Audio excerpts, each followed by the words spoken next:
Vamos começar.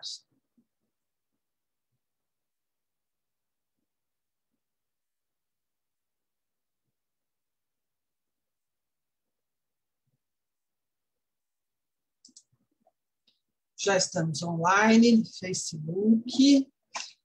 Benedicite a todos. Boa noite, irmã Janira. Boa noite, Dom Alexandre. Que alegria, mais uma vez, estarmos aqui reunidos para aprofundar a nossa espiritualidade, aprofundar a nossa dimensão espiritual com o estudo da regra do nosso Pai São Bento. E estamos, então, no coração da regra de São Bento, no capítulo 7, com o Dom Alexandre. Hoje, a terceira parte do nosso estudo. E, antes de mais nada, para iniciar, vamos para a nossa oração. E eu convido hoje a irmã de Janira. Boa noite, Dom Alexandre. Boa noite a todos, né, que estão com a gente.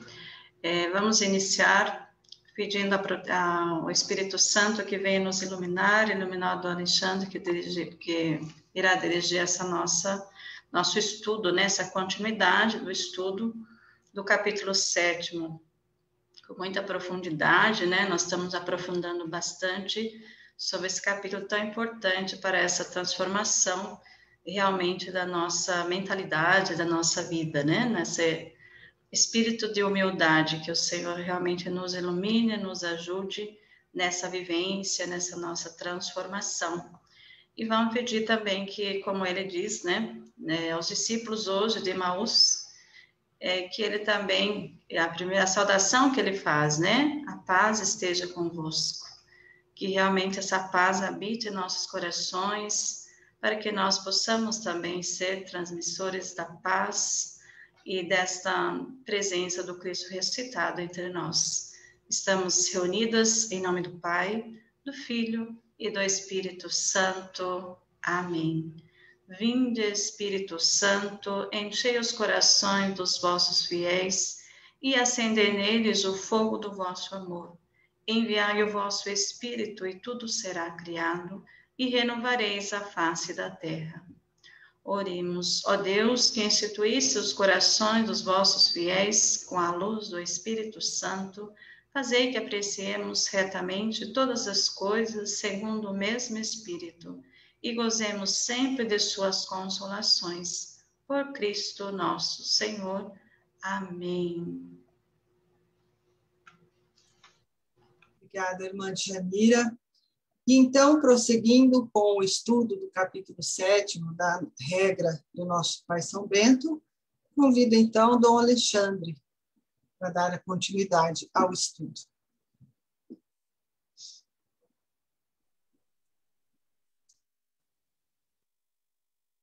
Boa noite a todos. Eu agradeço mais uma vez a irmã Janira, Angélica, pela oportunidade de falar com vocês sobre a regra de São Bento, de conversar e de reler a regra e as fontes. E eu vou pedir que vocês me deem um sinal caso haja algum problema com o microfone, né? Eu espero que vocês estejam me ouvindo razoavelmente bem. Como vocês lembram, nós sempre começamos a falar da regra de São Bento, particularmente desse capítulo 7, lembrando os outros lugares da regra, né? O capítulo 7 como se ele estivesse nos mandando para outros lugares, né? E principalmente no final da regra, lembrando que justamente uma das últimas palavras de São Bento, nos dois últimos capítulos, 72 e 73, São Bento tem a delicadeza de dizer que esse é um início de caminho, né, de sabedoria, de vida espiritual, e que nós podemos crescer e conhecer mais com as fontes que ele mesmo indicou no final da sua regra, né? Nós sabemos que São Bento, segundo uma das fontes biográficas, uma das suas fontes biográficas, que é São Gregório Magno, que escreveu, que dedicou o segundo livro dos diálogos de sua autoria para a vida de São Bento. No capítulo 36, ele menciona que São Bento é um bom pai e que não poderia ensinar senão aquilo que ele mesmo praticou. Aquilo que ele viveu é aquilo que ele ensinou. Então, no capítulo 36 de Vida e Milagres de São Bento, a gente vai encontrar esse detalhe a respeito da regra, né? São Gregório menciona a respeito da vida de São Bento, com alguns detalhes de milagres, etc., mas nesse capítulo 36, ele menciona a sabedoria de São Bento codificada na sua regra, né? E o que ele ensinou, né, uma regra de iniciação, lembrando do Salmo que nós cantamos hoje nas vésperas, né, o Salmo 110, no finalzinho do Salmo 110, nós mencionamos lá, rezamos, né, que o início da sabedoria é o temor de Deus. Então, só estou lembrando desse detalhe, principalmente porque São Bento tem esse detalhe do início com muito carinho, né, o que mostra a sua humildade, né, e lembrando que a base disso tudo é a Sagrada Escritura, né, e mais ainda, lembrando de novo, né, que o caminho que nós nos colocamos para empreender nesse processo de amadurecimento espiritual para o qual nós nos abrimos ou queremos nos abrir, buscar a Deus, né, se faz com aqueles dois lemas que São Bento coloca no final, né, com a proteção de Deus, Deo protegente, e com o auxílio de Cristo, adjuvante Cristo. Lembrando que, seja qual for nosso empreendimento de conhecimento, de busca de Deus, de sabedoria, de humildade, principalmente nesse caso, que nós estamos estudando hoje, nós vamos fazer isso justamente com esses dois apoios, né, importantes, né, da ajuda, proteção de Deus e a ajuda de Cristo. Interessante como São Bento coloca aí Cristo como esse auxílio, esse intermediário fundamental, né? Então, nesse sentido, é que nós vamos poder iniciar alguma coisa, né? E, nesse sentido, chegar a ver que, junto com São Bento, nem toda observância da justiça se acha estabelecida nesta regra. Então, justamente por isso, nós estamos agora, hoje, querendo explorar mais um estágio de interpretação para o capítulo 7º da humildade, que é a regra do mestre, né? Nós havíamos mencionado que o capítulo 7º da regra de São Bento, ele pode ser considerado, segundo especialistas, um terceiro estágio de interpretação, né? Um deles a gente viu, João Cassiano, no nosso encontro passado, né? E hoje nós vamos dar uma olhada mais de perto na regra do mestre. Mas o interessante é que a regra do mestre, quer dizer, olhando por essa fonte, nós vamos topar com outras, né? Nós vamos voltar em Cassiano, quer dizer, vamos explorar mais um pouquinho,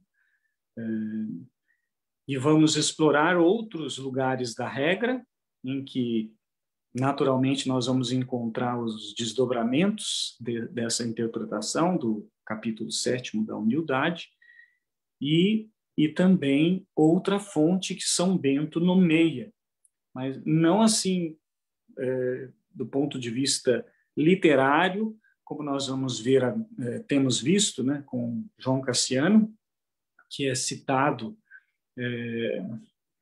não só a ideia, mas também algumas partes literalmente, e a regra do mestre, que São Bento cita literalmente, com pouquíssimas acréscimos, né, que ele vai fazer, quase imperceptível, né?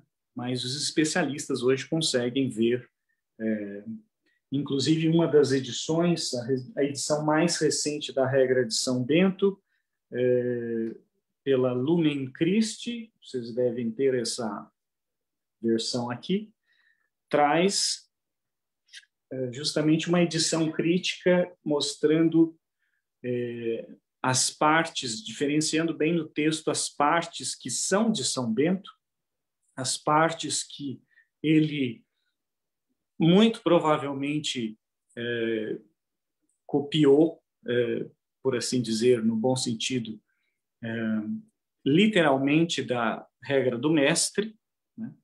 E tanto que, se nós vermos o capítulo 7º da regra de São Bento nessa edição, nós vamos ver que praticamente todo o capítulo está em negrito, tudo que está em negrito é da regra do mestre nessa edição, né?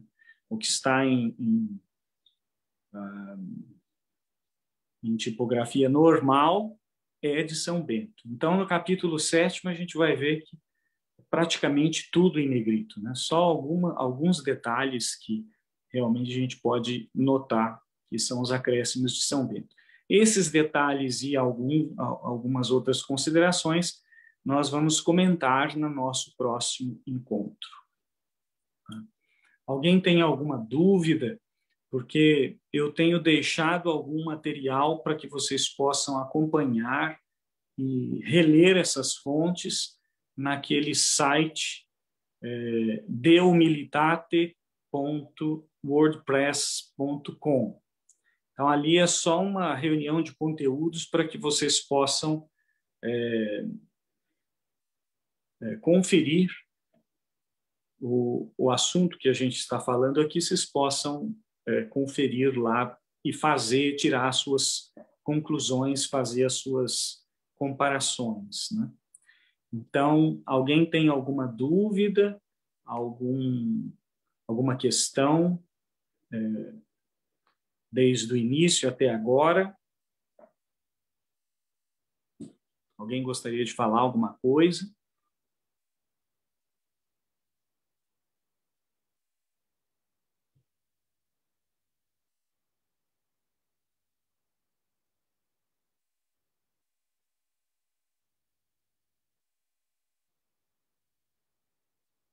Angélica, você recebeu Oi?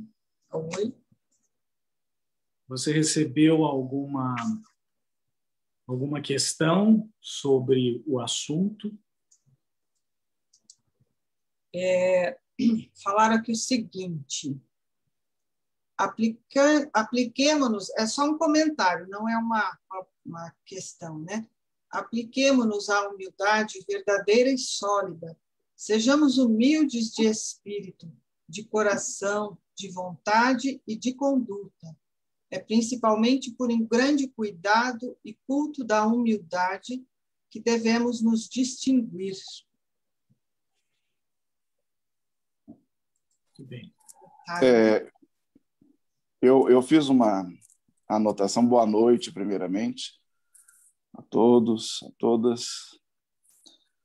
Eu fiz uma anotação e, partindo de Cassiano, do encontro passado, e é interessante que essa virtude, né, da humildade, existe um princípio fundamental de que a humildade ela não é uma virtude individualizada, né?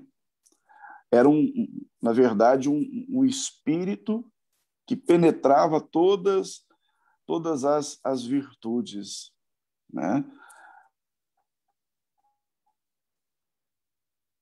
E a humildade não apenas compreende todo o processo de purificação da alma, da extirpação dos todas as virtudes, mas continua lentamente com a caridade e os diversos graus de contemplação nos cumes da vida espiritual. Então a gente percebe, e aí eu fiz esse exercício também de perceber que a humildade é mais do que um ideal moral, né? A humildade se apresenta como um estado de vida, realmente. É um estado de vida no qual nós vamos encontrar, né, essa subida, e lá em cima, no cume da vida espiritual, né, encontrarmos aí toda essa essência para a nossa vida, de fato, espiritual.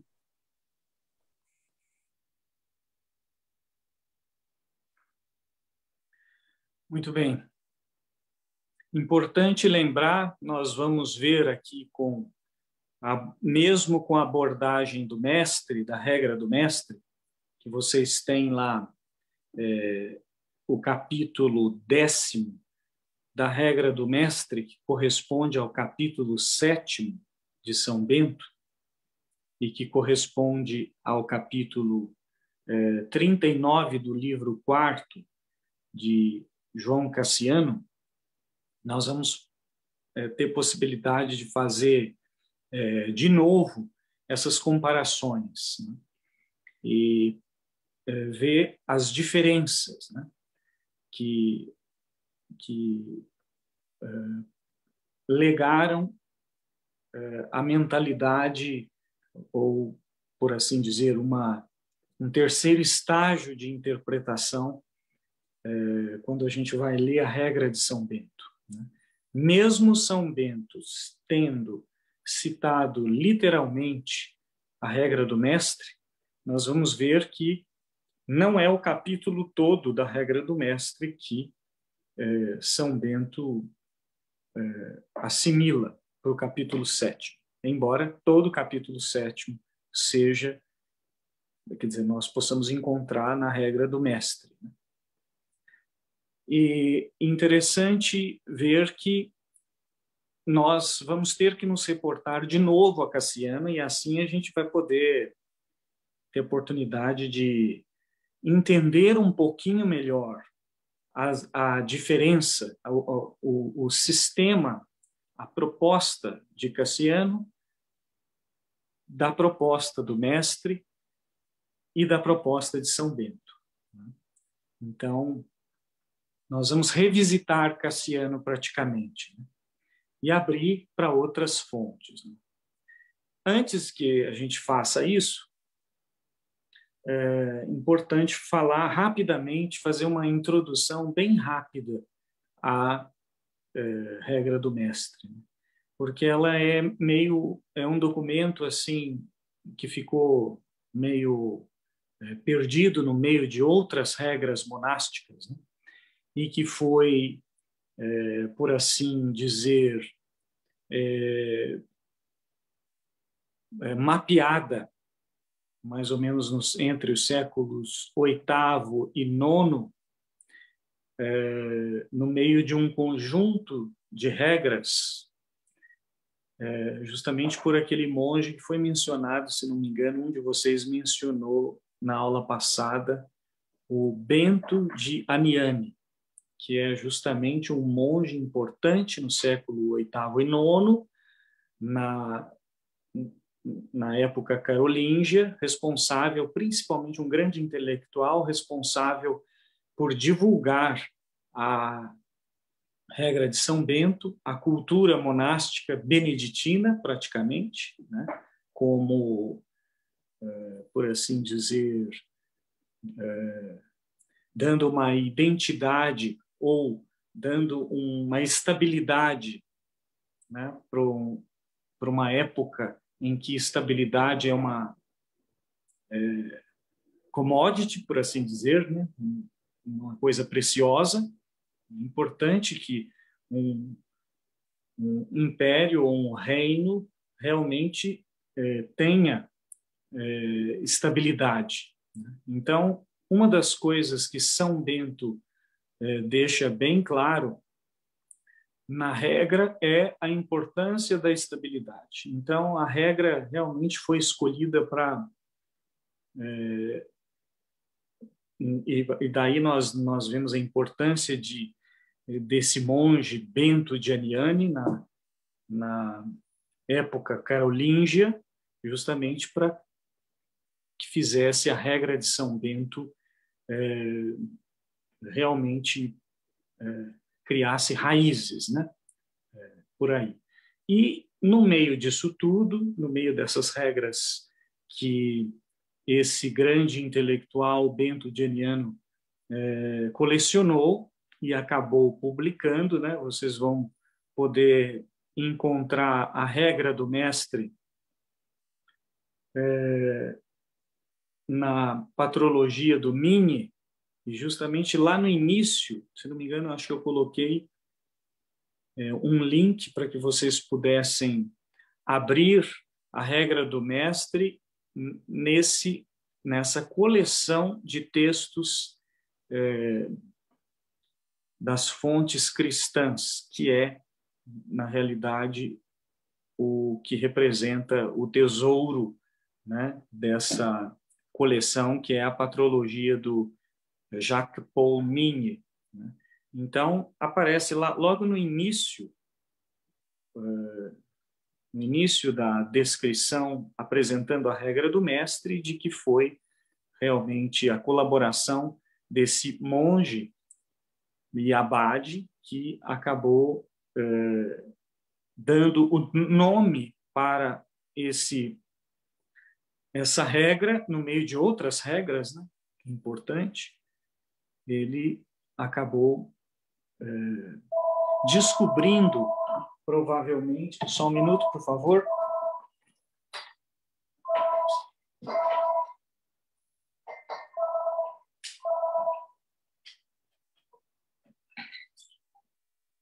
A solução é desligar o telefone. Desculpa. Mas a questão é que esse monge acabou dando o nome para a regra do mestre, né? Justamente porque o texto, como vocês podem perceber, eu coloquei só o capítulo 10º da regra do mestre, que corresponde ao capítulo da humildade que nos interessa. Então, todos os capítulos começam. Os discípulos perguntam, pergunta dos discípulos, e o mestre responde. Então, principalmente por causa dessa estrutura de diálogo entre discípulo e mestre, o mestre responde, a regra acabou tendo esse nome, sugerido pelo Bento de Aniane, que era um abade, né, do século IX, praticamente, e que ficou para a história como regra do mestre. Mas é muito polêmico porque, justamente por causa desse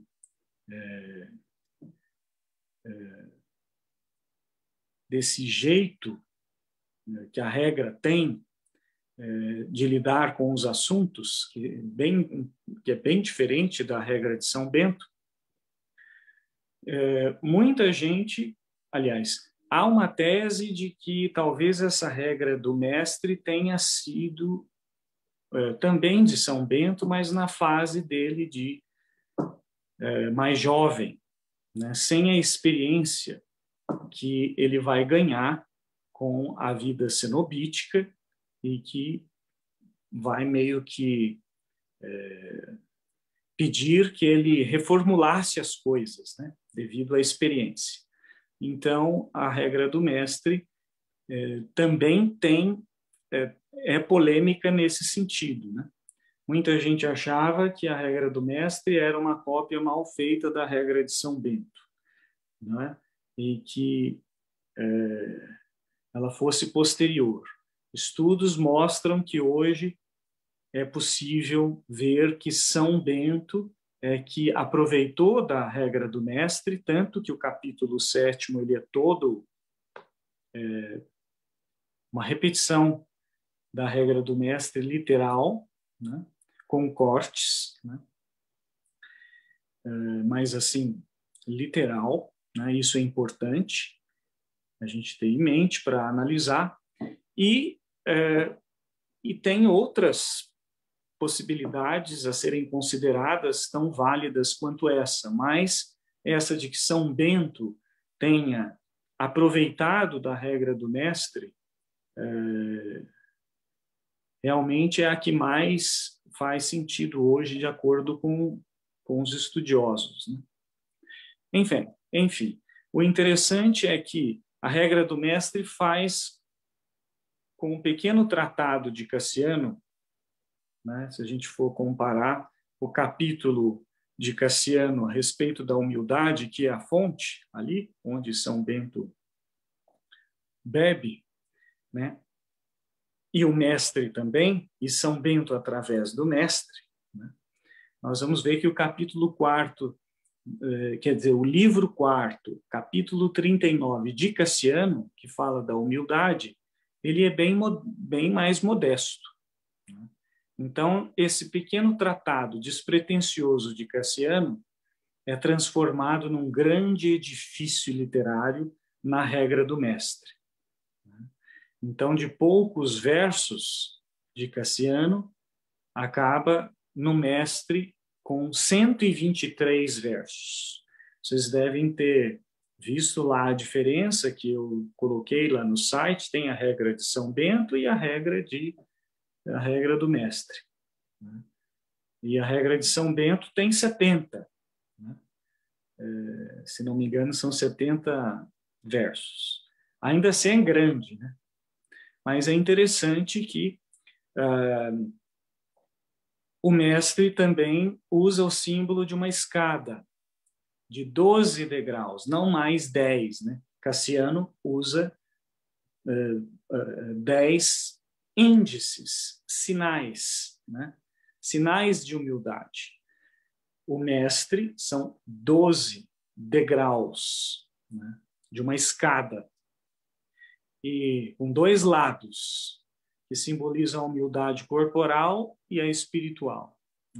Ele transforma os sinais, os índices de Cassiano em degraus, mudando um pouco o foco, né, para o aspecto ascético. Então, com o comentário que foi feito agora a respeito do capítulo de Cassiano, a respeito da humildade, que é muito mais, parece que é muito mais espiritual, é muito mais místico, né? Mais afetuoso e amoroso, quer dizer, na regra do mestre, é mais ascético, porque a escada é um instrumento de trabalho pesado, né? Envolve esforço. Subir envolve esforço. Então, essa mentalidade ela é bem clara no capítulo 10º da regra do mestre.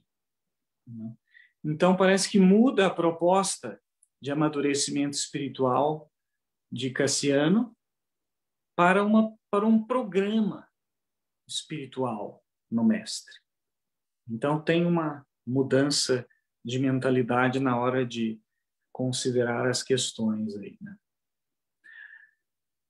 Até aqui, tem alguma pergunta, alguma questão? Depois vocês vão poder fazer essa comparação para ver se isso realmente faz sentido o que eu estou falando, né? Claro que vocês vão acreditar em mim, mas, na dúvida, é importante que vocês cheguem até o texto, leiam, façam a sua comparação e cheguem às suas conclusões. Isso é importante. Ler o texto. In dubio pro Dom Alexandre. Enfim. Sim. Dom Alexandre, nós temos aqui duas perguntas, mas foge um pouquinho do contexto. Mas vamos lá. Uma está perguntando se os monges cistercienses usam essa regra. Não foge do contexto porque usam. Os monges cistercienses são uma reforma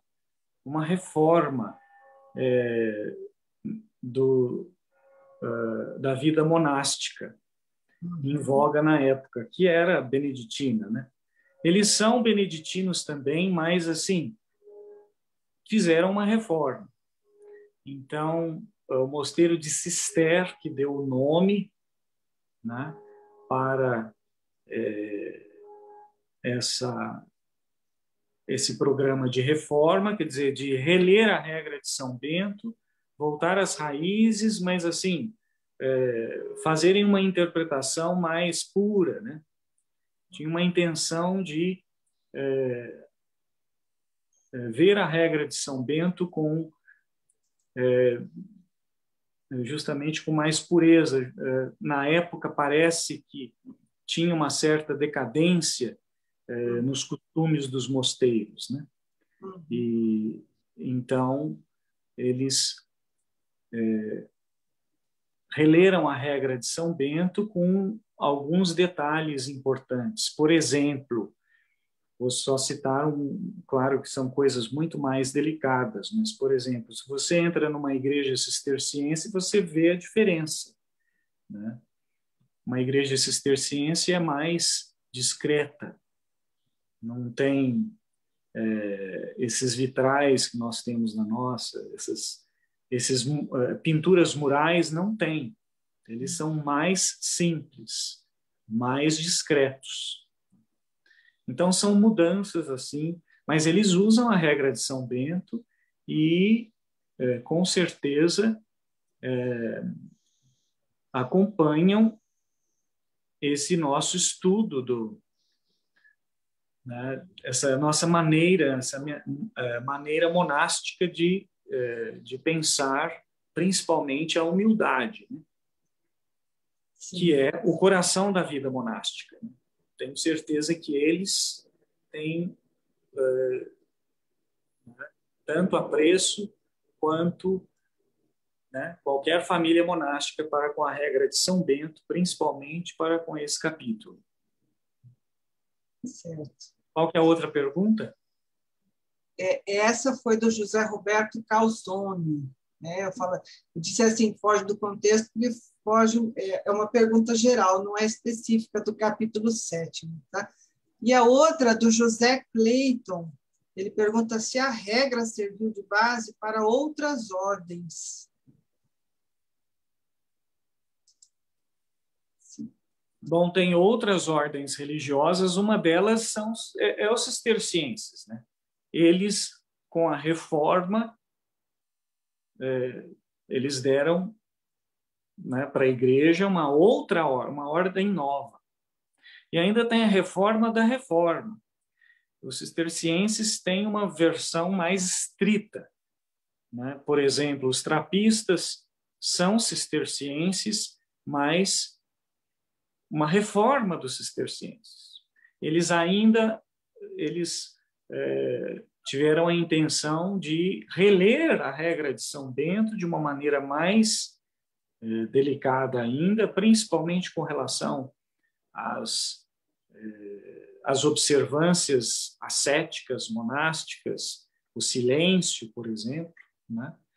E eles seguem a regra de São Bento, tanto quanto nós, mas têm um ritmo de vida, né, asceticamente falando, mais estrito do que o nosso. Né?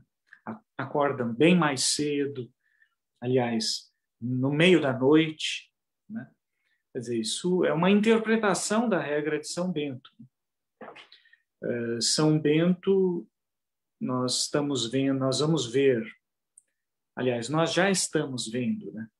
São Bento. Nós estamos olhando para as fontes, mas nós não estamos estudando a fundo as fontes, nós não estamos fazendo uma especialização em cada uma dessas fontes. Nós estamos olhando de maneira muito geral, assim, bem ampla, de longe, né? E fazendo isso, nós temos oportunidade de ver e de admirar o jeito de São Bento, né? E conhecer a mente e o coração de São Bento com relação às propostas de vida espiritual e monástica da época dele, né? É assim, até presunçoso falar, né, de que nós estamos conhecendo São Bento mesmo, né? Não, nós estamos tendo uma visão, né, amadurecendo a nossa visão de acordo com aquilo que muito provavelmente São Bento pensava. Não estou querendo dizer que sempre vai ter alguém que vai enxergar melhor São Bento do que nós, né? Não é assim tão simples. Mas, vendo essas fontes, a gente tem possibilidade de conhecer um pouco mais do coração e da mente de São Bento, principalmente para que a gente possa entender o que ele realmente propõe de sabedoria, né? Enfim, mas tem outras ordens que seguem realmente, que não são somente que não é somente a ordem beneditina, né, da qual nós somos herdeiros, né, mas que seguem a regra de São Bento tranquilamente. Mais alguma coisa? Tem a nossa irmã Maria Ângela José Francisco, nossa irmã lá da Guatemala, está aqui conosco. Ela diz: por isso a regra de São Bento nos orienta como caminhar, né? Estamos em Minas Gerais, Caxambu, os oblatos de lá estão nos acompanhando. Que alegria poder estar aqui, a Doni Souza, recordando algumas coisas que li da vida de São Bento, que foi através do Dom Alexandre, e poder revê-lo através de vídeo. Deus abençoe com a proteção de São Bento. O Senhor, olha, nós estamos na Espanha hoje também, com a graça de Deus, né? Bom, são só comentários, Dom Alexandre. Muito bem. Então, tem algumas considerações que eu acho importante, que talvez seja interessante fazer aqui. Mas é claro que a nossa colaboração é muito modesta, né? É só para que a gente possa conversar um pouco mesmo sobre as coisas de Deus, tal como São Gregório menciona do encontro de São Bento com Santa Escolástica, né? De que Santa Escolástica se encontrava com São Bento uma vez por ano, justamente para conversar sobre as coisas de Deus, né? Então, é mais ou menos nesse espírito que nós estamos aqui, sem nenhuma pretensão de dar uma opinião, né? Aliás, essas opiniões todas, elas são frutos de leitura, de estudos, tanto quanto, né, vocês que têm o interesse de ler o texto, né, entrar em contato com o texto, né, e conhecer um pouco mais, não só São Bento, mas também das suas fontes. Mas um tema importante, e talvez a maior alteração da regra do mestre em relação ao esquema de Cassiano, que é bem mais modesto, né, no sentido de tamanho e proposta, né, seja, por exemplo, tenha sido talvez colocar o tema, o temor do Senhor, como primeiro degrau, ao invés de introdução, né? Em Cassiano, a gente vê que o temor do Senhor também já chega, é um tema muito querido entre os monges e que vai estar na base de praticamente tudo. Cassiano usa isso logo no início, só que é assim, de maneira introdutória, né? Não é um dos índices, mas é um dos pressupostos, né? Para quem busca amadurecimento na vida espiritual, o temor do Senhor é um pressuposto, né? É uma graça que também precisa da colaboração de cada um de nós, né? Vocês lembram? Eu falei no início que nós cantamos na véspera hoje. No início da sabedoria é o temor do Senhor, né? Tirado lá do Salmo 110.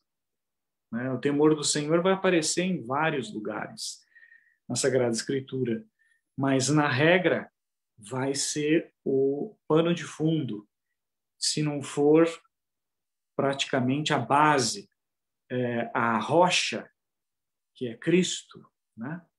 Porque Cristo também viveu essa mentalidade, né?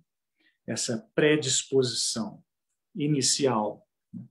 Então, o interessante é que a regra do mestre vai colocar o temor do Senhor como o primeiro degrau. Então, qual é o primeiro degrau da humildade? O temor do Senhor. E ele é tão importante que a regra do mestre vai dedicar mais de 30 versos só por esse tema, com esse tema. E só para que a gente possa entender um pouco que justamente esse assunto vai nos levar para outro lugar que não é bem a regra do mestre, né? Quer dizer, nós vamos falar da regra do mestre por tabela de São Bento, né? E Cassiano, mas vai nos levar para outra fonte importante, não literária, que eu tinha mencionado, né? Não tão literária, mas assim uma fonte inspiradora, de mentalidade mesmo, que é uma teologia assim bem, em primeiro lugar, bem forte, bem insistente. Alguns até falam assim de agressivo, né? Mas é uma compreensão da Sagrada Escritura, né, que realmente pesa aqui. Por isso que a melhor, talvez a melhor imagem seja a da rocha mesmo. Então, essa fonte inspiradora é Basílio. Particularmente as regras monásticas de Basílio.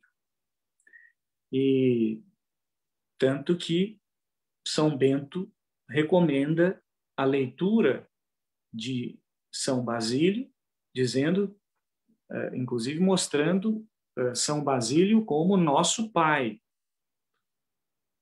de tão importante que isso é.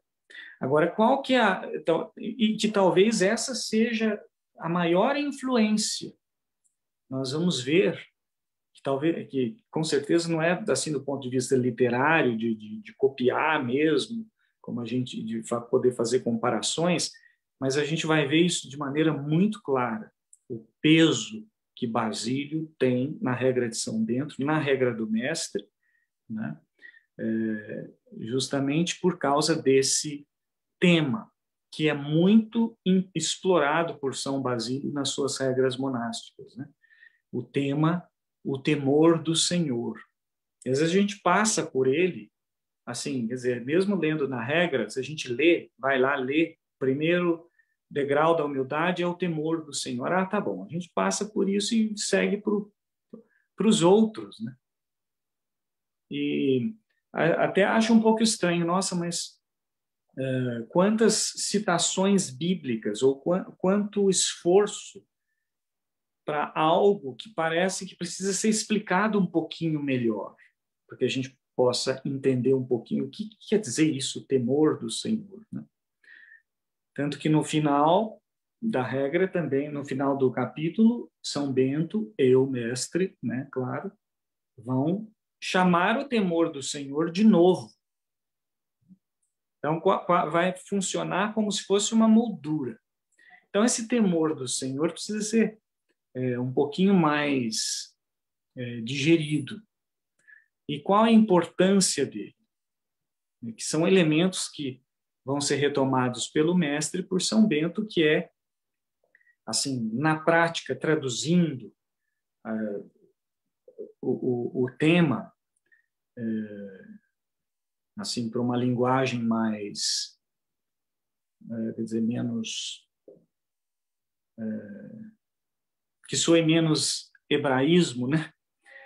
Para uma linguagem mais moderna, mais palatável. A memória de Deus, na realidade, é uma das ideias mais importantes da vida monástica. A memória de Deus. O aspecto ascético disso é a questão da mente que vaga.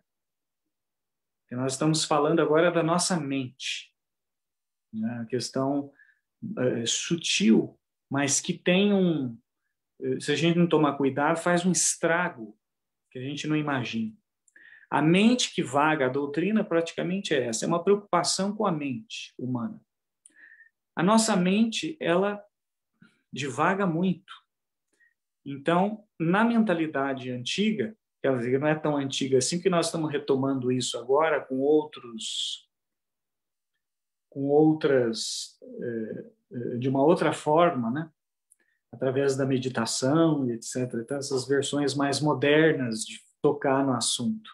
Mas essa questão é muito antiga. E, na realidade, a mente esquecida da lembrança de Deus, para os antigos, né? Esquecida da lembrança de Deus, é uma ameaça para o monge, para a monja. Uma presa fácil de vícios, deixando o coração exposto aos maus desejos.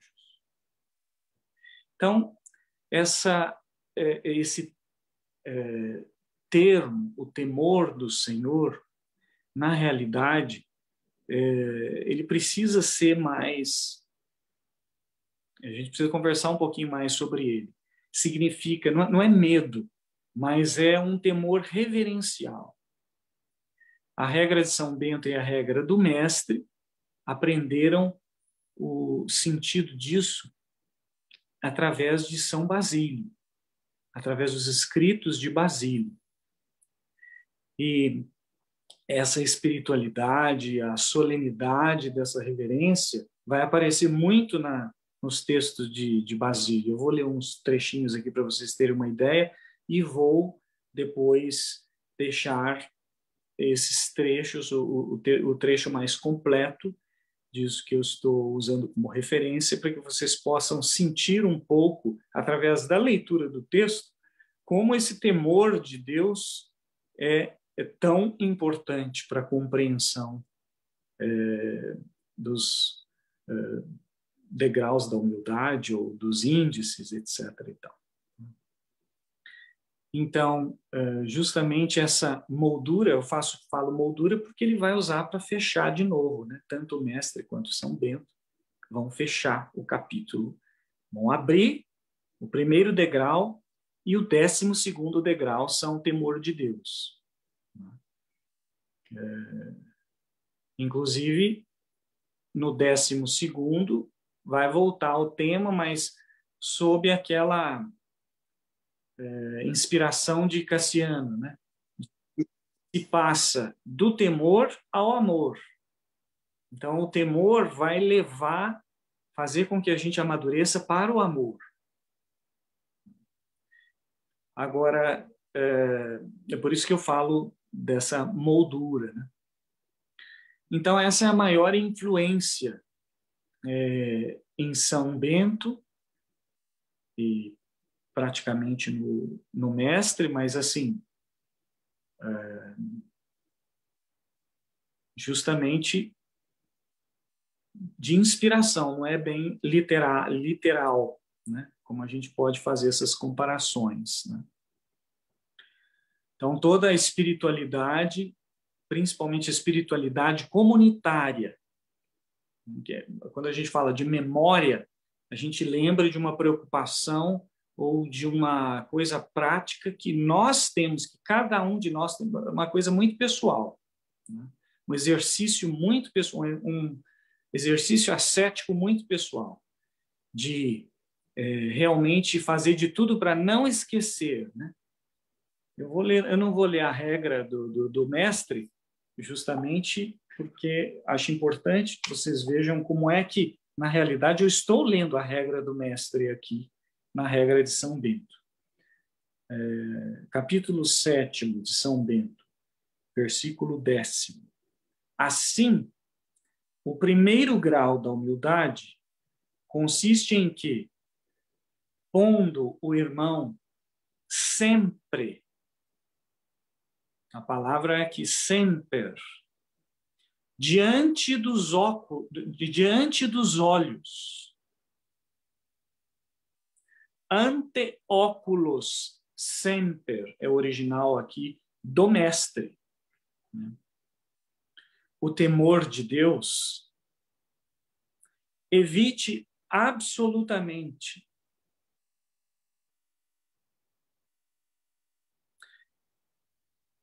qualquer esquecimento e esteja sempre, ao contrário, sempre lembrado de tudo que Deus ordenou. Revolva sempre no espírito, não só que o inferno queima e aquelas coisas todas, por causa dos pecados que desprezam a Deus, mas também o que está sendo preparado na vida eterna, etc. Então, a questão, a chave de compreensão aqui é justamente essa memória. Está na memória. Quer dizer, esse temor reverencial não pode sair dos nossos olhos. Porque se a gente se esquecer, o estrago está feito. Então, se a gente lembrar desse detalhe, de ver de tudo que a gente vai falar na realidade, por mais específico que seja da regra de São Bento, tudo vai ter uma motivação por trás, que é não esquecer de que Deus está presente.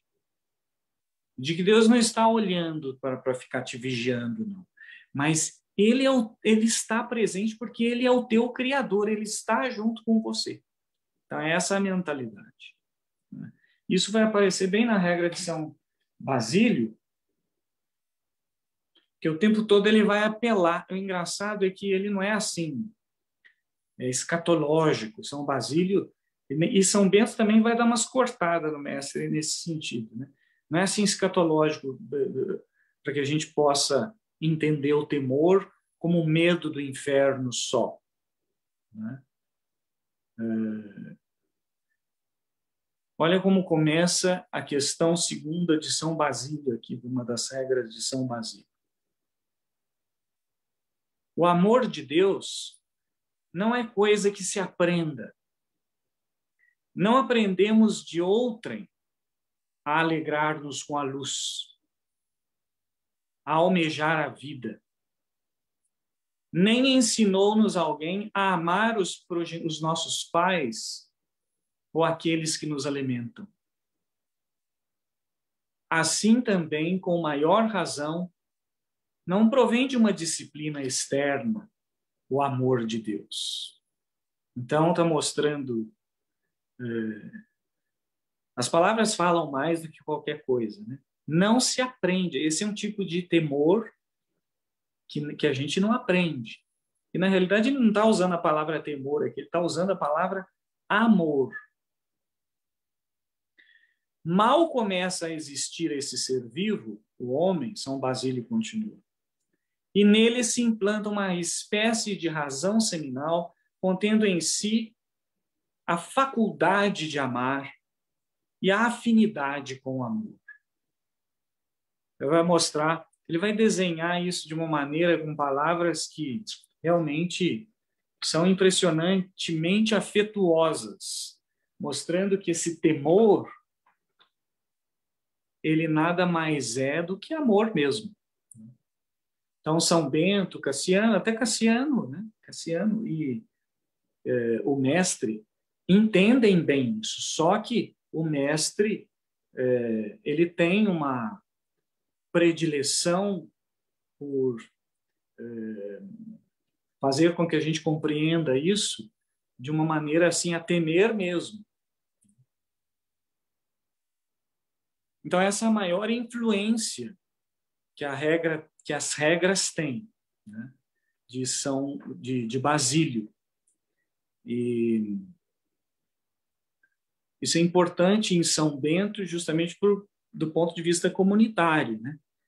Porque os oficiais da casa, né, abade, prior, ecônomo principalmente, né, ele que mexe com dinheiro, etc., o celeireiro, o mestre de noviços, etc., né, tem que passar isso para os mais jovens, né, e na sua relação com os outros irmãos.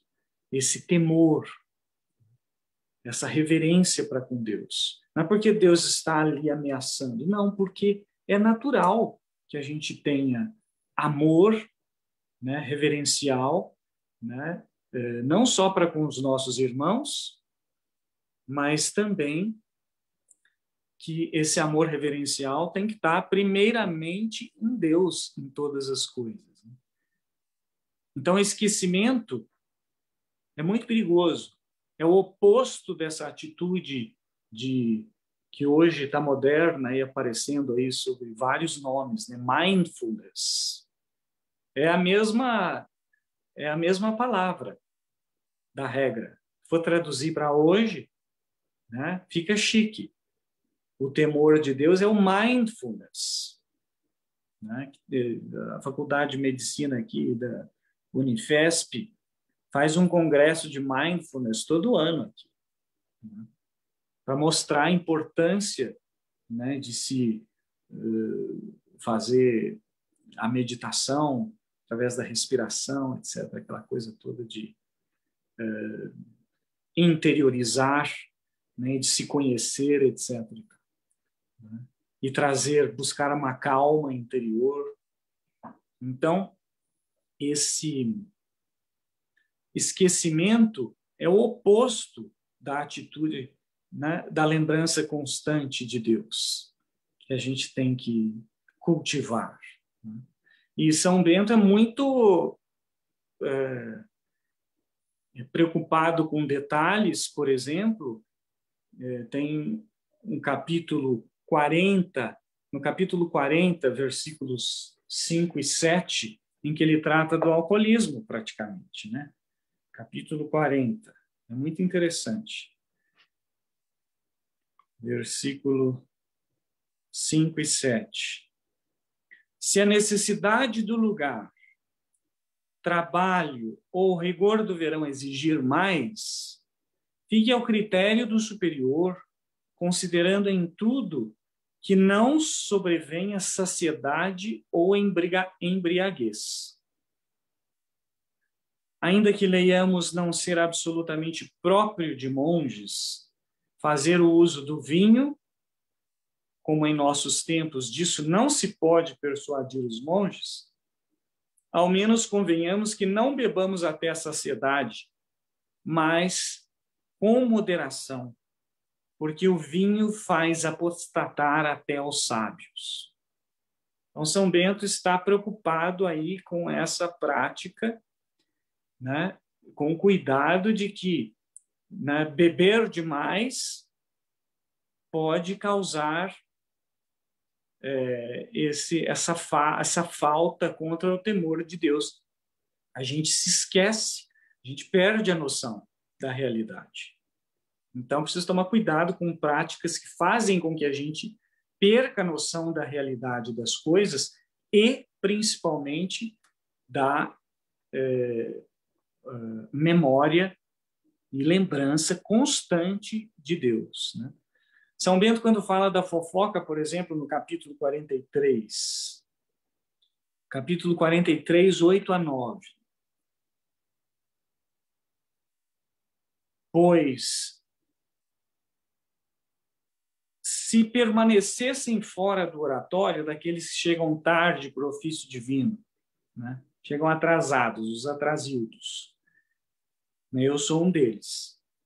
Pois se permanecessem fora do oratório, haveria talvez alguém que se acomodasse novamente e dormisse, ou então se sentasse do lado de fora, ou se entregasse a fofocas e conversas, dando ocasião ao maligno. Entrem, pois, mesmo atrasados no recinto, para que nem tudo percam, e daí por diante se emendem. Quer dizer, outra oportunidade que a gente tem de falhar com relação a essa pedra fundamental aí da vida monástica, que é a memória de Deus, né? Outro, com relação às piadas, às brincadeiras, né? No capítulo 6º do Silêncio, né? Capítulo 6º, versículo 8º. Já quanto às brincadeiras, que ele chama de scurrilitates, as escurrilidades, as brincadeiras, as piadas de mau gosto, né? Humor fora de hora. Já quanto às brincadeiras, palavras ociosas e que provocam riso, condenamo-las em todos os lugares a uma eterna clausura. Ele usa essa palavra mesmo, eterna clausura em latim. Pois tais palavras não permitimos ao discípulo abrir a boca. Então, são detalhes assim que acabam permeando toda a regra. Nós não estamos falando, vocês estão vendo que nós não estamos falando do capítulo 7º mais? Ou estamos? Porque, afinal de contas, qual é o grau da humildade no mestre e na regra de São Bento que fala com relação a isso? Qual é o grau? Vocês leram lá. O grau da humildade que fala do riso.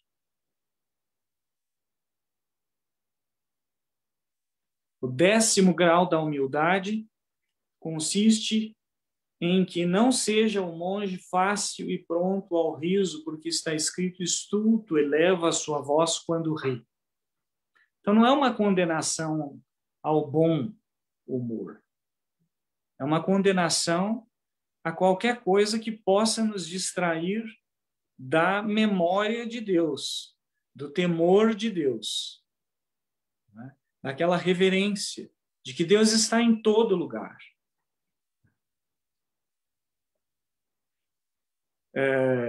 São Basílio dá um exemplo prático desse tipo de esquecimento, né, prático. Então, ele diz aqui...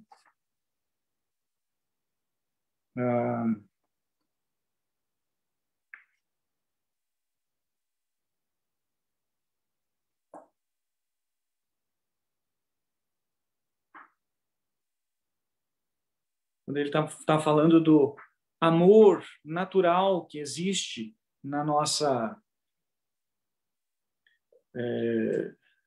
humanidade, né? Nós temos isso inato, né? Mas a gente também tem a liberdade de se distrair, né? Ou quão distraídos nós somos, né? Então ele diz, quando tudo isso me vem à mente, confesso os meus sentimentos, invade-me um certo arrepio e perturbação,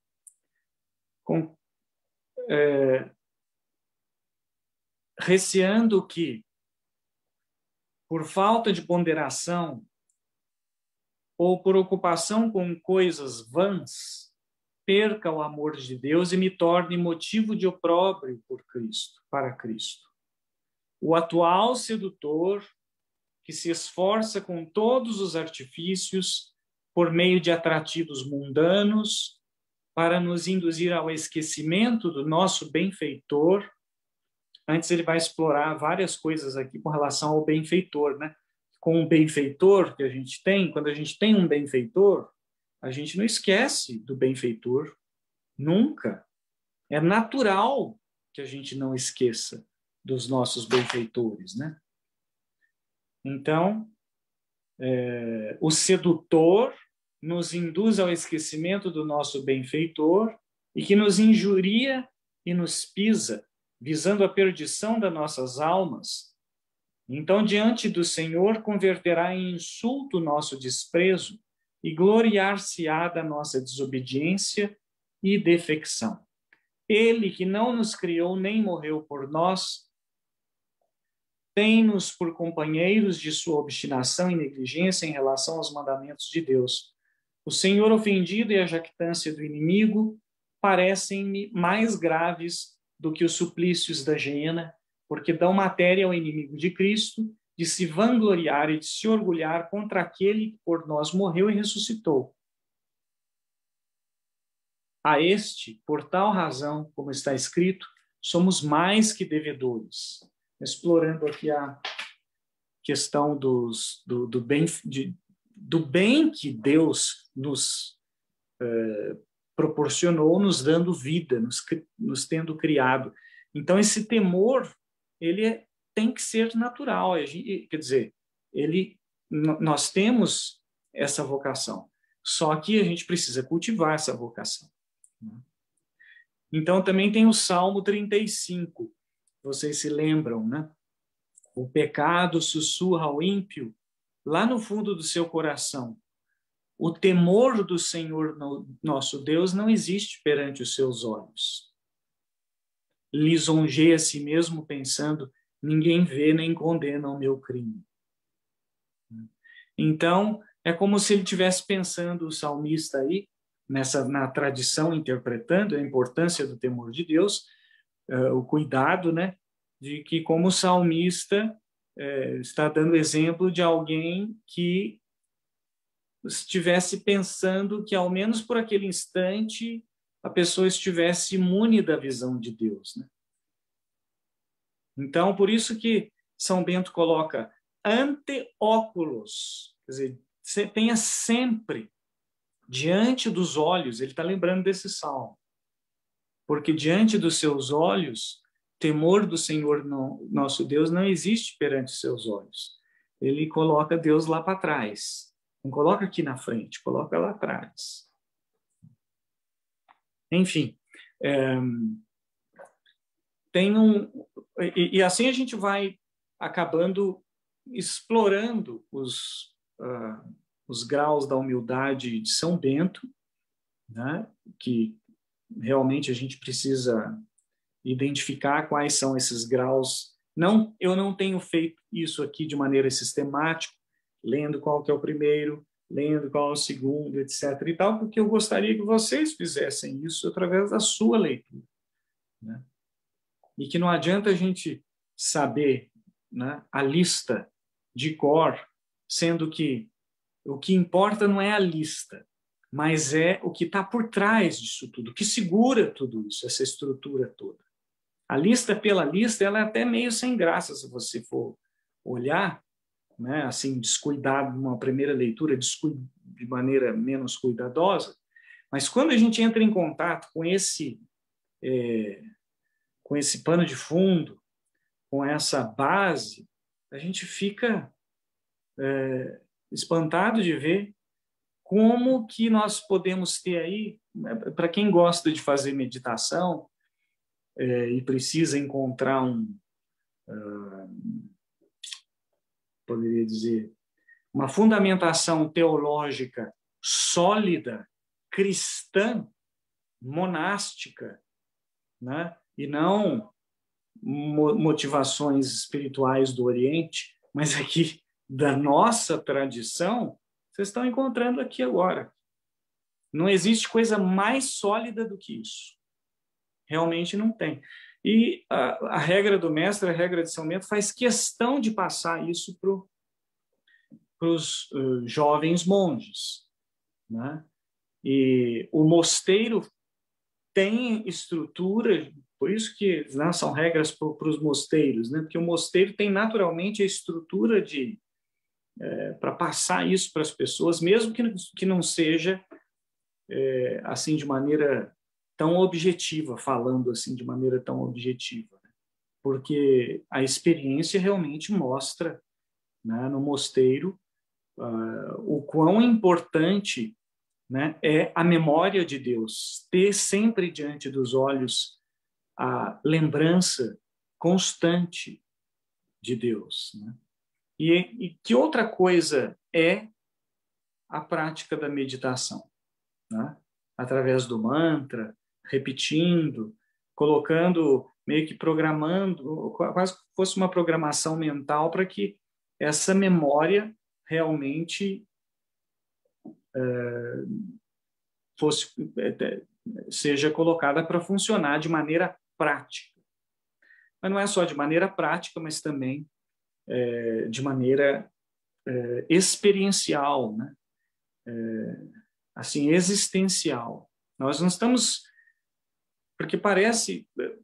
Tem algumas teorias que fazem uma comparação entre Cassiano e a regra do mestre, mostrando que Cassiano é muito mais místico, muito mais afetivo, amoroso, e a regra do mestre propõe um programa, que um programa não precisa, assim, de experiência, né? Você faz lá a teoria e tem uma lógica e que vai funcionar. Não necessita de uma experiência para provar tudo isso, né? Embora seja natural.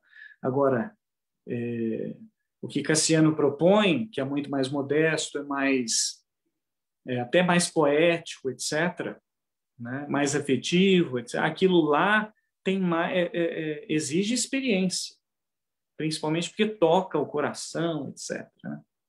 Então, às vezes a gente é levado a fazer a comparação do mestre com Cassiano assim de maneira meio injusta, né? Então, por isso que é importante ver como o mestre dá peso para essa questão do temor de Deus, né? Bom, até aqui tem alguma pergunta? Tem um comentário, eu até coloquei aqui, né, no bate-papo para a gente. A humildade nos desapega cada vez mais, nos desprende da terra. Ela equilibra e pacifica a alma. Ela dá um maravilhoso instinto da verdade, dissipa as ilusões e, enfim, dita palavras justas e medidas. A humildade da constância, continuidade. Esse é um comentário, e tem uma pergunta aqui. Como adquirir a humildade? E um outro comentário. Mas a humildade verdadeira é rara. Cada vez mais constato como é rara esta virtude entre as almas consagradas a Deus. Essas foram as que eu tirei lá do Facebook, e outros mandaram em particular para mim.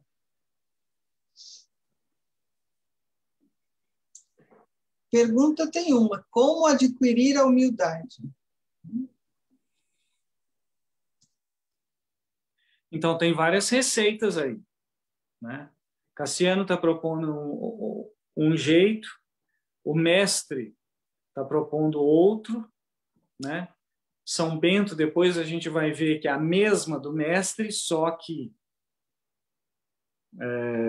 assim, com algumas coisas importantes editadas, mas é praticamente a mesma, quer dizer, a mesma proposta, mas com uma outra mentalidade,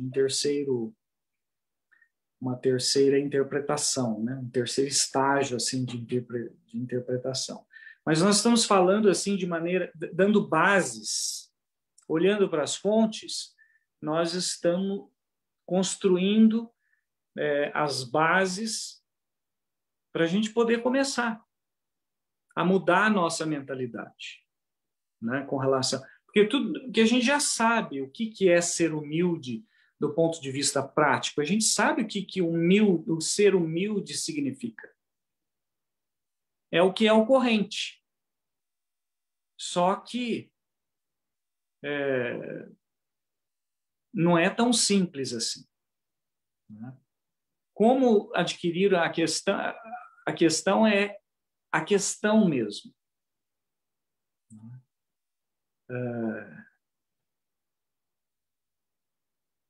Nós estamos falando aqui de um amadurecimento espiritual, na realidade. Um programa, proposta, sistema,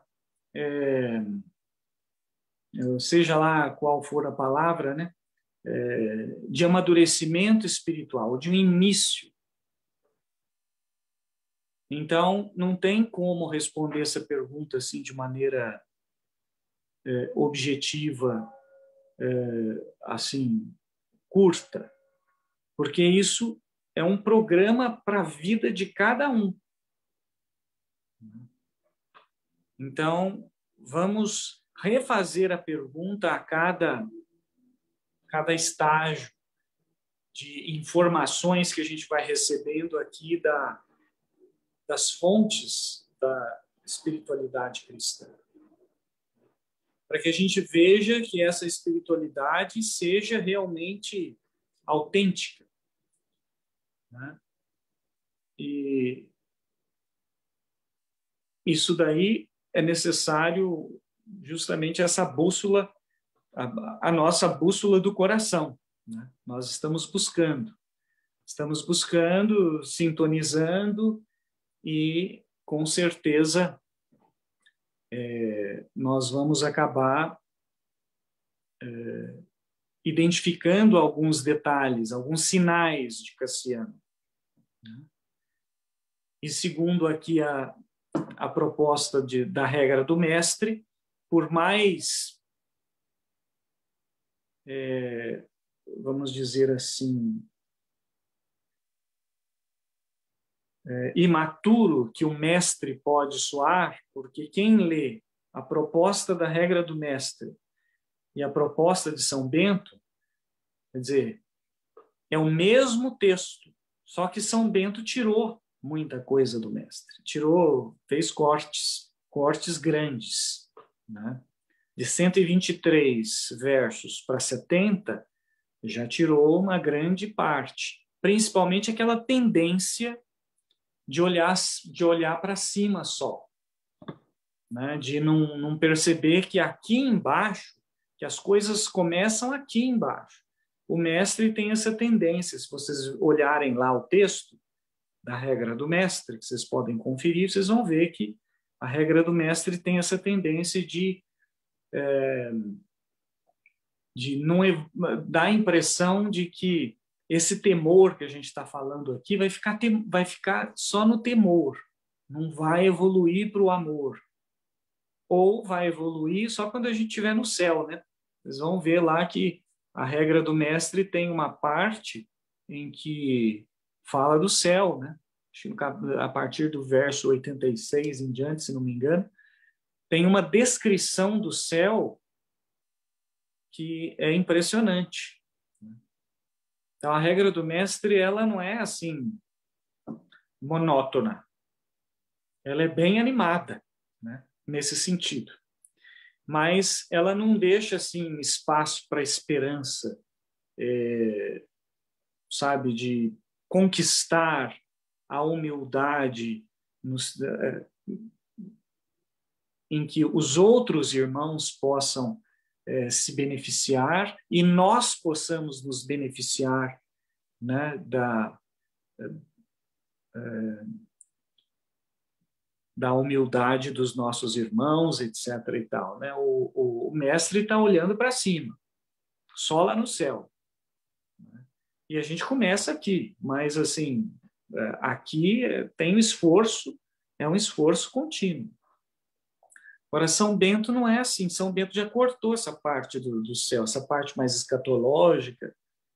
E São Bento cortou, achou desnecessário. Não é bem isso. Nós precisamos focar aqui nesse detalhe do amor também, né? Então, aquela expressão latina que a gente utiliza para compreender a liturgia, de o aqui o já, mas ainda não, mas já começando aqui, o mestre parece que perde esse norte.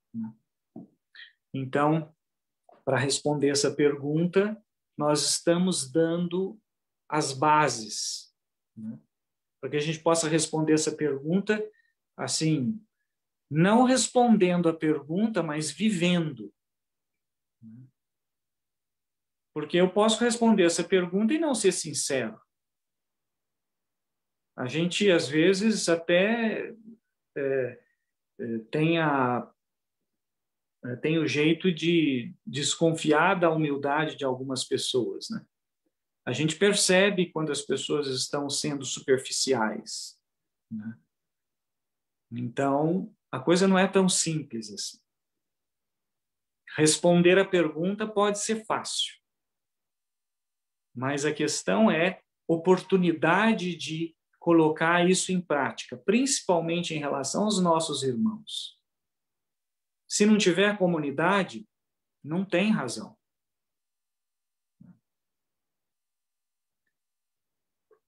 Enfim,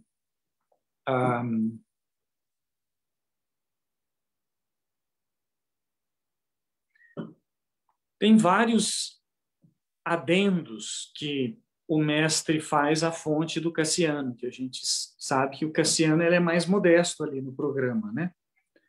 Embora seja muito mais místico, mais, por assim dizer, afetuoso, né? Eu falei dessa descrição gráfica do céu, né, que São Bento vai tirar. A vida monástica que leva para o céu é uma questão muito charmosa, mas, na realidade, quebra com a tese central de Cassiano, né, que, ao invés de levar ao amor, leva para o céu. Então, é necessário colocar os pés no chão, olhar mais para o lado, não ficar olhando para cima. E a gente vê no texto que o mestre repete Cassiano, ele fala que é o coração, né? Posso ler um pedacinho aqui, ele fala: o discípulo sobe o 12º degrau da humildade na escada do céu. São Bento também tira essa escada do céu, a gente vai ver semana que vem, né? A partir de então, não contente em possuí-la no coração, quer dizer, ele já possui no coração, e ele sem cessar manifesta sua humildade até no corpo aos que o veem. Isso é o mestre. Em outras palavras, se na obra de Deus, quer dizer, no ofício divino, lá no coro, no oratório, no mosteiro, no jardim, em viagem, nos campos, em toda parte, quer esteja sentado, caminhando, de pé, ele conserva sempre a cabeça inclinada, os olhos cravados no chão. Isso é o mestre. Quer dizer, mostrando um jeito... É o mestre respondendo a pergunta que vocês fizeram aí. Como ser humilde. Se você seguir essa regra aqui, segundo o mestre, você já está mostrando que você está sendo humilde, né? Olhando para o chão, sempre. Agora, vocês viram que no início aqui do 12º grau da humildade, na escada para o céu, não contente em possuí-la no coração, quer dizer, isso é Cassiano, porque precisa sentir no coração que a pessoa é humilde. Mas aqui precisa mostrar fisicamente, né? E no 7º grau da humildade do mestre, ele também fala, Cassiano aqui de novo. O discípulo sobe o 7º grau da humildade, não contente em declarar por sua língua, que é o último e mais vil de todos, mas também se julga no sentimento íntimo do seu coração. Ele repete Cassiano, Mas ele distrai, desfoca dessa ideia importante ao mencionar detalhes como esse, por exemplo, né? De pé, sentado, no oratório, no refeitório, não sei o quê, sempre, né? Quer dizer, ele tem um jeito de mostrar assim que é muito rico, assim, em termos literários, regra do mestre é um primor, né? Não é monótona mesmo. E principalmente quando chega na descrição do céu, né? Que aí ele copia de outras fontes, etc., e se distrai com isso. Quer dizer, aquilo que é o mais importante, que é o coração, né?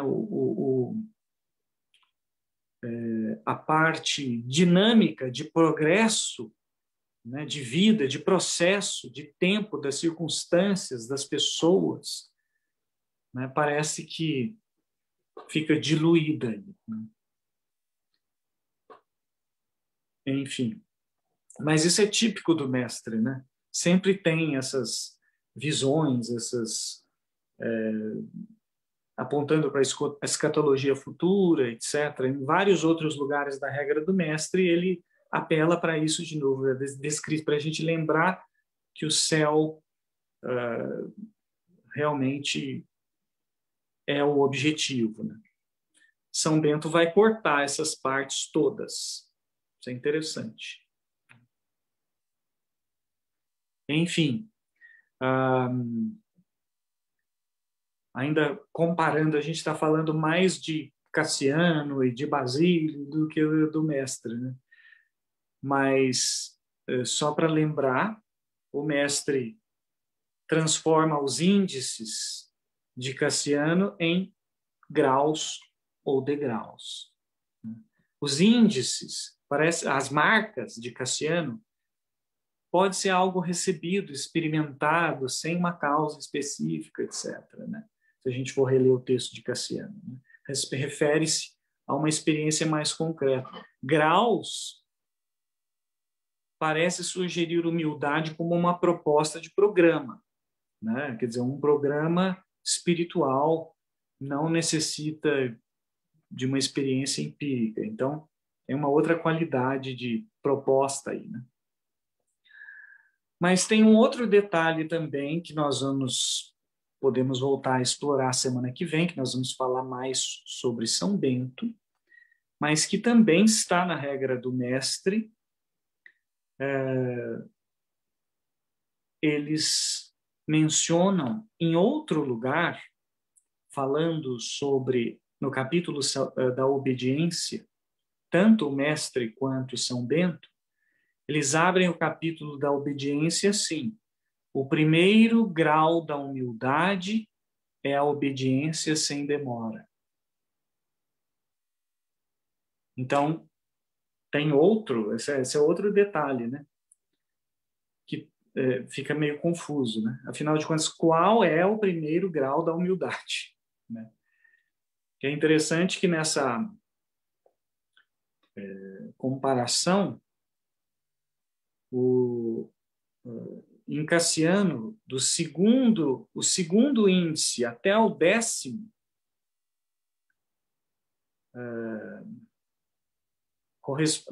o primeiro índice até o 10º, porque são 10 marcas, 10 índices de humildade em Cassiano, se vocês lembram. Né?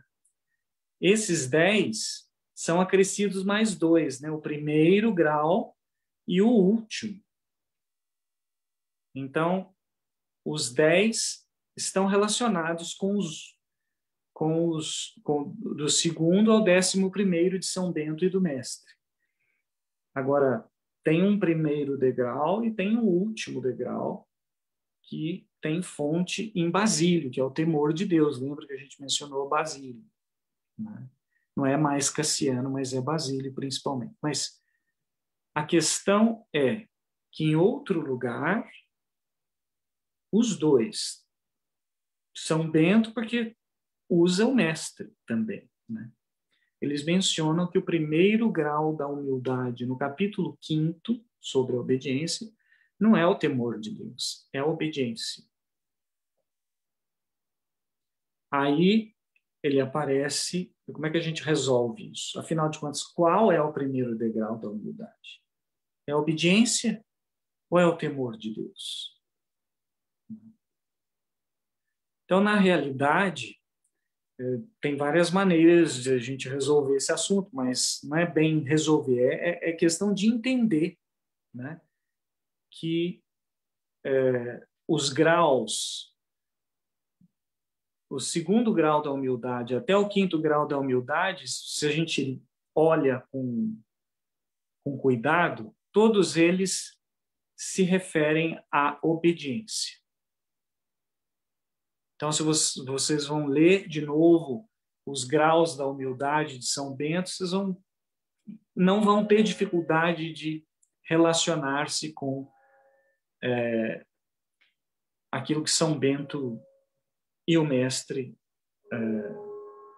falam no capítulo da obediência, no capítulo 5º. Então, tem umas mudanças de interpretação, mas que a gente vai entendendo aí, né? Na realidade, essa obediência, nesse temor do Senhor, né?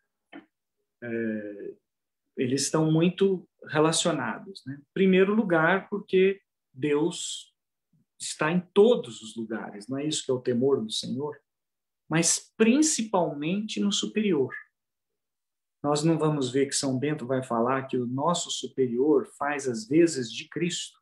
Nós não temos que encontrar Cristo no hóspede, Cristo nos doentes, encontrar Cristo no superior também. Né? Então, Deus está no superior. Então, só que abre outra questão, que a gente pode comparar Cassiano e o mestre, né? Cassiano está falando de relação entre um pai espiritual e a pessoa que está fazendo discernimento, o filho espiritual que está fazendo discernimento na liberdade de acolher esse discernimento. Então, a relação é diferente do mestre que já está falando para uma comunidade que está vivendo sob uma regra e um abade, que é a mesma coisa de São Bento. Então, existe uma certa diferença aí, principalmente institucional, que envolve votos, né? Então, a regra do mestre é uma regra para cenobitas que escolheram de vontade própria, aí toda a questão da vontade própria, que envolve no processo, no grande exercício de buscar a humildade, né? Que escolheram de vontade própria viver sobre uma regra e um abade pelo voto da obediência. Aí a questão maior é a comunidade, é a instituição. Então, mesmo nessa questão, a gente não coloca em questão a liberdade e a dignidade do indivíduo, mesmo aquele que faz o voto de obediência, né? Mas é uma outra dimensão, né? Enfim,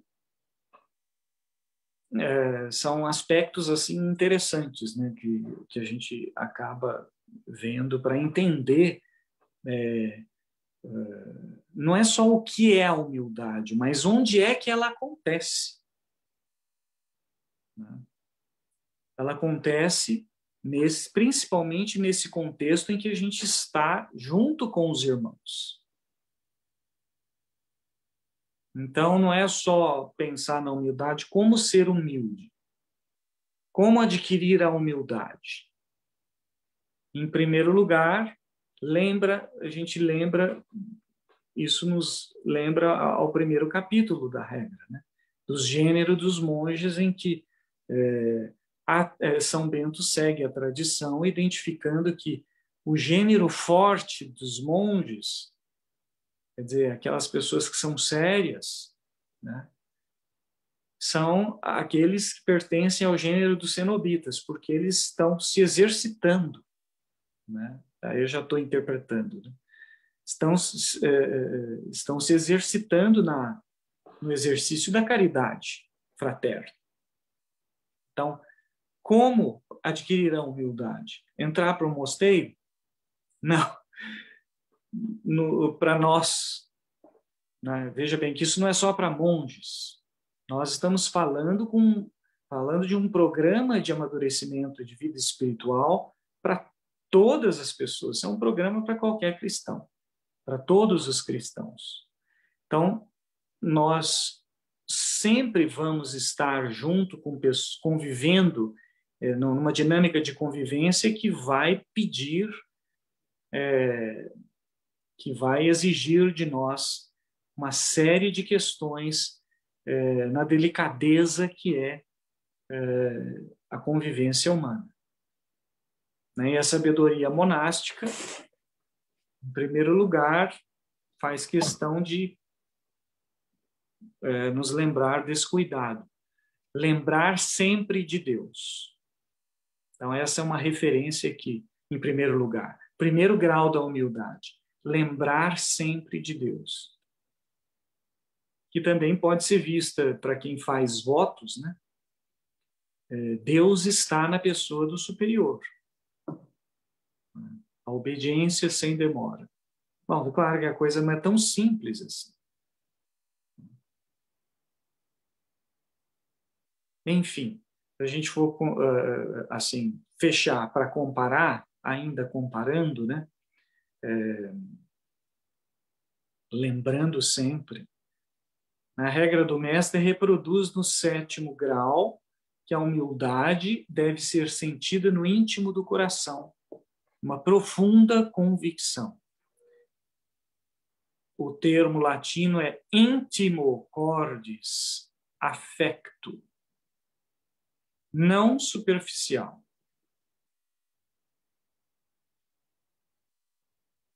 Então, veja bem, nós não estamos falando só para monges aqui.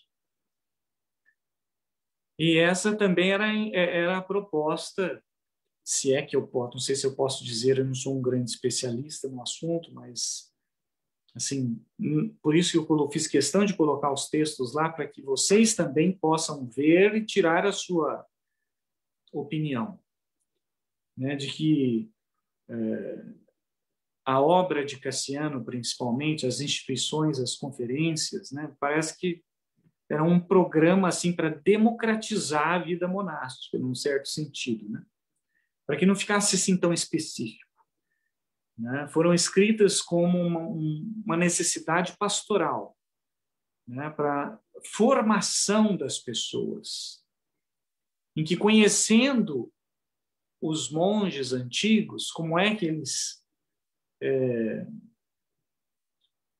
levavam a sua vida ascética, qual que era o sentido disso? Justamente não é o ascetismo em si, mas o amor. O ascetismo perde sentido quando tem um fim em si mesmo. Então, as práticas ascéticas não são o objetivo da vida espiritual, mas é o amor. Aquilo que São Bento conclui, né? Aqueles temas que São Bento gosta muito, né? Temer a Deus com amor, né? Com toda a mansidão do amor de Deus, capítulo 66, na regra. Temer a Deus com amor. E que Ele nos conduza juntos para a vida eterna. São coisas que a gente vai sempre repetir aqui, justamente para não perder o fio, né? Enfim, essas são as considerações sobre a regra do mestre que são interessantes que a gente leve em conta, comparando, né, com a tradição. Eu ainda vou colocar o texto de Basílio completo lá para que vocês possam ver, né, a beleza, como ele descreve essa tradição do temor, né, que é tão pouco conhecida e explorada e explicada, né? A gente passa por essa expressão assim, sem ligar muito, mas a gente precisa se acostumar a ver como ela é a base e a rocha de tudo que a gente está querendo construir em cima. Inclusive, né, falar sobre a humildade. Sem o temor de Deus, sem a lembrança de Deus em todos os lugares, mas assim, com amor, fica difícil. Então, mais ou menos são essas as considerações, sugestões de considerações, claro, sobre a contribuição da fonte da regra do mestre para o capítulo 7º da humildade de São Bento, que nós vamos concluir a semana que vem. Agora é vocês que podem falar mais um pouquinho aí. Eu acredito que essa pergunta também, como adquirir a humildade, a resposta é bem subjetiva, é de cunho subjetivo. Também cada um precisa analisar, fazer um autoconhecimento para poder descobrir como adquirir a humildade. E esse como depende de cada um, da jornada de vida de cada um, aonde estiver, né? A gente vai... Bom, estão perguntando aqui se o estudo da regra de São Bento vai ter sempre. A gente vai tentando, né, passar. A Doni Souza, acho que é conhecida sua aí, Dom Alexandre, está perguntando o que fazer para ser oblata. Me parece que ela é de São Paulo. Eu vou passar para ela, no particular, o contato da pessoa. Tem um grupo de oblatos aí em São Paulo. Irmã Janira, quer falar um pouquinho sobre como ser oblato? Oblata? A oblata, né, como é um chamado especial, né, de que Deus escolhe e chama, e é alguém que quer, assim, viver com mais radicalidade o seu batismo, na verdade, dentro da espiritualidade de São Bento. E você ouvindo esse chamado, né, quer viver com mais radicalidade a espiritualidade da regra de São Bento na sua família, né, você procura, né, a comunidade beneditina, no nosso caso aqui no Presidente Prudente, a comunidade de Cristo Rei, onde nós damos aí as formações, né, os passos que devem ter. Primeiro tem as aulas como postulante, depois um ano de noviço, né, noviciado, e depois se torna, né, um oblato, fazendo a sua oblação. E tem umas responsabilidades, tem o Estatuto dos Oblatos, né, que deve seguir, para ter sempre esse contato, né, porque o sentido é fazer parte de uma comunidade também de oblatos, né, e tem que manter o vínculo, participando dos encontros, né, nós temos um encontro por mês, que temos sempre um estudo da regra de São Bento, temos momento de partilha, né, das famílias ali que são oblatos, e sempre rezam as vésperas também com as irmãs, tem o convite de refazer orações com as irmãs. E eu acredito que em todos os lugares deve ter o mesmo parecer de participar, de fazer parte, tem um diretor espiritual que vai sempre acompanhar e orientar nessa vivência, mas o primeiro passo é você procurar alguém mais próximo, né, um grupo para você participar, e é um chamado especial, né, que Deus faz para a gente, como, né, consagrados, mas também como oblatos, né, de viver realmente essa busca de Deus. E a regra de São Bento, como estamos vendo, é riquíssima, assim, de profundidade para a nossa espiritualidade, para a nossa vivência, realmente dessa busca de Deus, da santidade, né, que devemos buscar. E é uma busca contínua, né? Nós nunca vamos estar prontos e preparados até o fim, né? Como São Bento fala, a nossa vida é a vida toda de busca dessa conversão, né? Então, nós sempre temos algo a mudar, a ser melhor. Então, a regra de São Bento nos dá realmente muita profundidade para nós buscarmos essa vivência da vida com Deus, né? A vida de santidade, a busca da humildade, né? Como estamos vendo, é uma busca contínua, não tem como você estar pronto, porque não vai estar, né? Então, a vida toda estamos aprendendo algo novo, né? Isso é a humildade também, de reconhecer que nunca sabemos tudo, nós sempre estamos aprendendo algo novo, né? Isso faz parte até da nossa espiritualidade como oblatos, como beneditinos.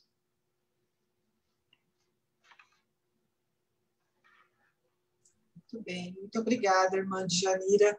E a irmã Djanira, ela é diretora da nossa comunidade de oblatos aqui de Presidente Prudente também. A dona Maria Augusta, lá de Termas de Ibirá, que está aqui com a gente hoje. Seja bem-vinda, dona Maria Augusta. Ela fez um comentário. O temor de Deus é o princípio da sabedoria. Muito legal. Então, temos nenhuma pergunta mais no Facebook. Temos bastante comentários, bastante gente participando conosco. Muito obrigada pela presença de todos. E é isso. Irmão Bento, tem algum comentário?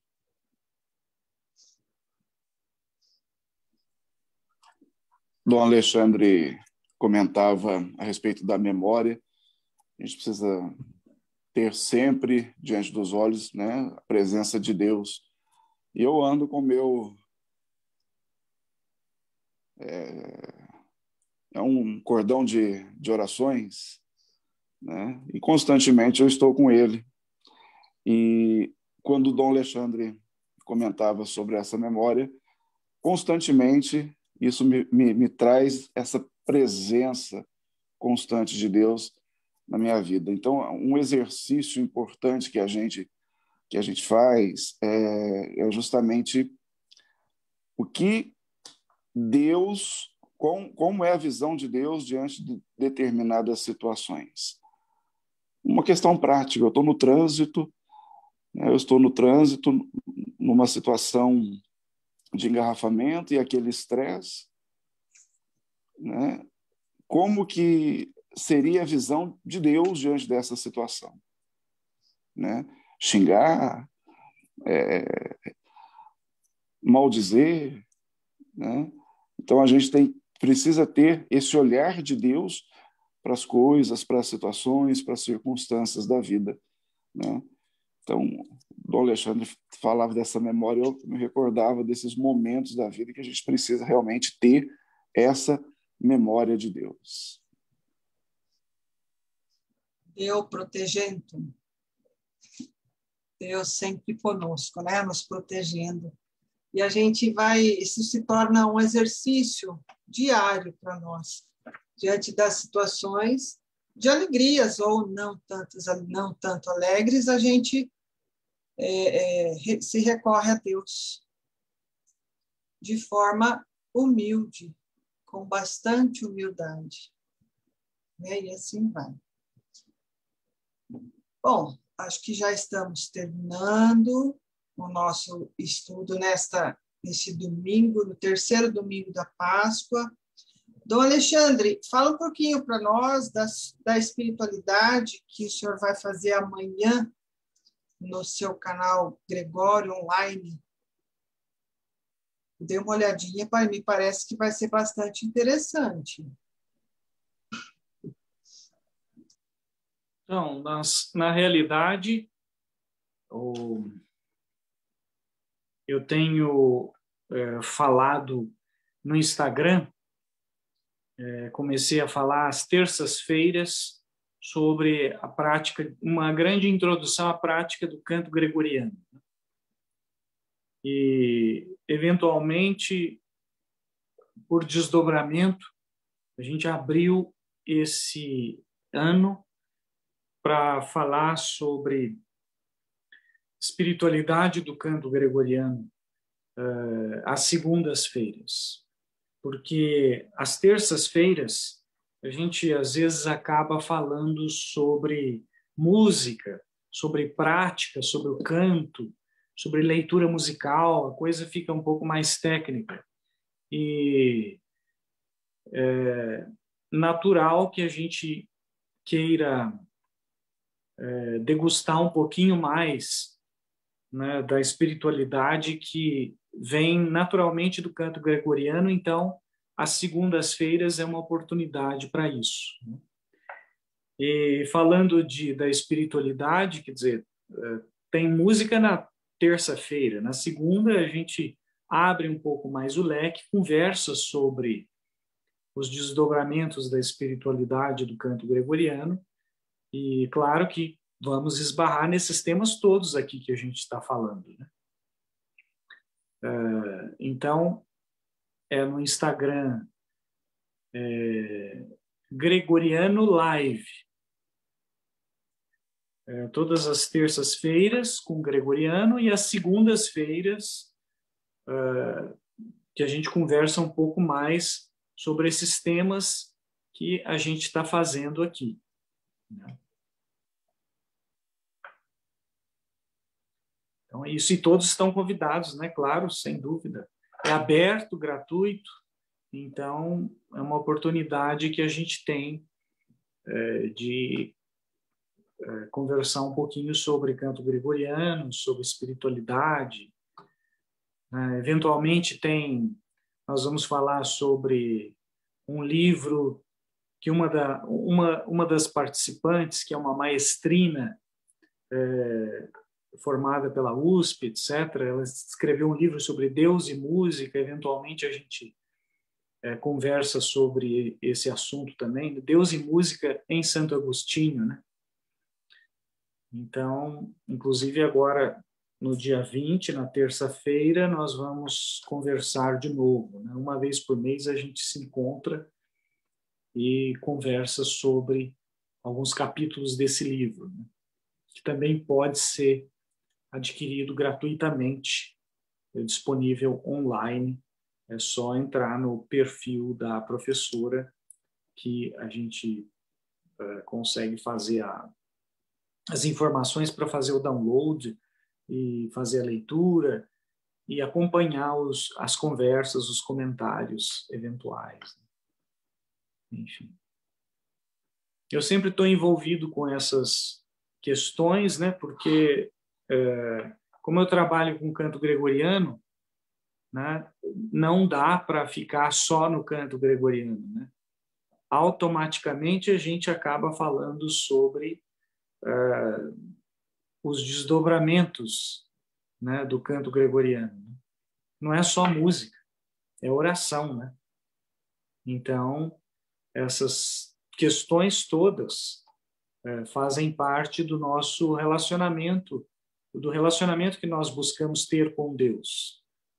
E o canto é uma ponte. Então, a gente vai acabar falando sobre as mesmas coisas, só que sob outros aspectos, né? E todos estão convidados a participar. E é muito bom, gente, vale a pena. Eu tenho acompanhado, é muito bom. Amanhã a espiritualidade é às 8, às 20 horas? É às 20 horas. Dona Maria Augusta perguntou. Gregoriano Live no Instagram. Vale a pena, gente. Bom, alguém quer fazer mais alguma pergunta? Tem alguma dúvida? Aqui nas redes sociais não tem, mas nenhuma pergunta. Só elogios ao Dom Alexandre, para a gente continuar fazendo essas lives. Nós vamos até o final da regra, são 73 capítulos. E no próximo domingo, nós teremos a última parte do capítulo 7º. Mas o nosso estudo continua até a regra. E aqui mesmo no Facebook, todos os dias eu posto o capítulo o capítulo da regra referente ao dia. Então, também é uma forma de acompanhar isso aqui. Bom, Dom Alexandre, convido o senhor a fazer a oração hoje final, a oração final para a gente. Vamos nos colocar sob a proteção da nossa mãe. Ave Maria, cheia de graça, o Senhor é convosco. Bendita sois vós entre as mulheres, e bendito é o fruto do vosso ventre, Jesus. Santa Maria, Mãe de Deus, rogai por nós, pecadores, agora e na hora de nossa morte. Amém. Irmã Janira? Queria agradecer ao Dom Alexandre, né, por esse momento, por sua disponibilidade, e que Deus continue abençoando, né, esse trabalho tão lindo de evangelização. Foi muito bom, acredito que é muito valioso para nós esse momento. E Deus abençoe. Agradeço a todos, né, que estavam presentes, participando também. Angélica, né, todos que estiveram presentes, que Deus continue nos abençoando e uma boa noite para todos. Boa noite, benedicite, e até o próximo domingo, às 20h30. Tchau, gente. Boa noite. Boa noite.